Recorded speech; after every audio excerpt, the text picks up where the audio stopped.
Drone గారు చాలా చాలా చాలా చాలా చాలా బాగున్నాయండి సాంగ్స్. నేను ఈ మాట ఎందుకు చెప్తున్నానంటే నాకు అసలు మ్యూజిక్ సెన్స్ లేదు, కొంచెం కూడా లేదు. ఈవెన్ ఫిల్మ్ ఇన్స్టిట్యూట్లో కూడా అన్నింటిలో లాస్ట్లో మ్యూజిక్లోనే ఉండేవాడిని నేను. అలాంటిది ఎంత వినసొంపుగా ఉన్నాయంటే సాంగ్స్, చాలా సంవత్సరాలు గుర్తుండిపోతాయి ఈ సాంగ్. Congrats sir, congrats. ఇక్కడికి విచ్చేసిన అందరికీ నా హృదయపూర్వక నమస్కారాలు. విజయభాస్కర్ గారి గురించి, ఆయన సినిమాల గురించి ఇంచుమించు 35 years నుంచి చూస్తున్నాం మనం. ఎంత చెప్పినా తక్కువ ఆయన గురించి. 24 క్యారెక్టర్లు బంగారం తెలుసు కదా, 25వ క్యారెక్టర్ ఉంటే ఆయనే. అంత మంచి మనిషి. షూటింగ్కి వెళ్తే గర్భగుడిలో ఉన్నంత ప్రశాంతతగా ఉంటుంది ఆయన షూటింగ్కి వెళ్తే. నేను ఫీల్ అయ్యా అన్ని రోజులు. గ్రేట్ సార్ మీ దగ్గర చేయటం, గ్రేట్. ఇక మా కమల్ కానీ తన్వి కానీ మీకు మంచి లైఫ్ ఉంటుంది, చాలా మంచి లైఫ్. నాకు మా డైరెక్టర్ గారు చిన్నప్పుడు ఎలా ఉంటారో నేను చూస్తే అర్థమైంది. అదే నవ్వు ఇంచాక ప్రశాంతంగా ఉంటుంది మీ దగ్గర వచ్చేయడానికి. ఈ సినిమా మంచి హిట్ అవ్వాలని, అందరికీ పేరు రావాలని మనస్ఫూర్తి కోరుకున్నాను. థ్యాంక్ యూ సార్ డైరెక్టర్ గారు, thank you. Love you sir, love you.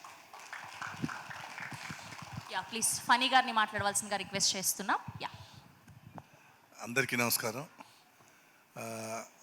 Usha పరిణయం, ఆ పేరులోనే చక్కటి తెలుగుదనం ఉంది. సరే, డైరెక్టర్ గారి సినిమా అంటేనే తెలుగుదనం ఉట్టిపడుతుంది. ఆయన గురించి పెద్దగా చెప్పే అవసరం లేదు, ఎందుకంటే ప్రపంచానికి తెలిసింది.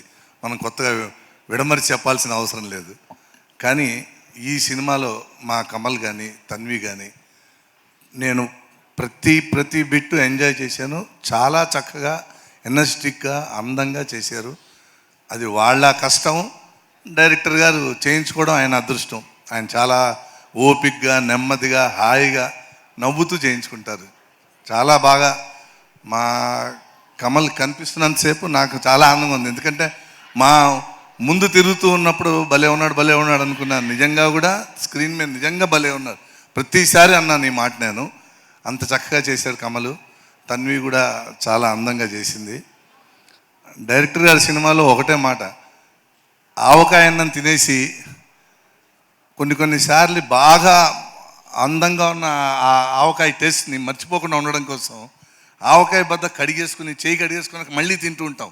అలాగా ఆయన సినిమాలు 1-10 సార్లు మళ్ళీ చూడాలనిపిస్తుంది. అంత అందంగా ఉంటాయి, అంత తెలుగుదనంతో ఉంటాయి. మా డైరెక్టర్ గారికి ఈ సినిమా మళ్ళీ మంచి హిట్ అవ్వాలని, అద్భుతంగా ప్రజలు ఆదరించాలని మనస్ఫూర్తిగా కోరుకుంటూ నమస్కారం. థ్యాంక్ యూ ఫనీ గారు, థ్యాంక్ యూ శివాజీ రాజా గారు, thank you so much. Thank you.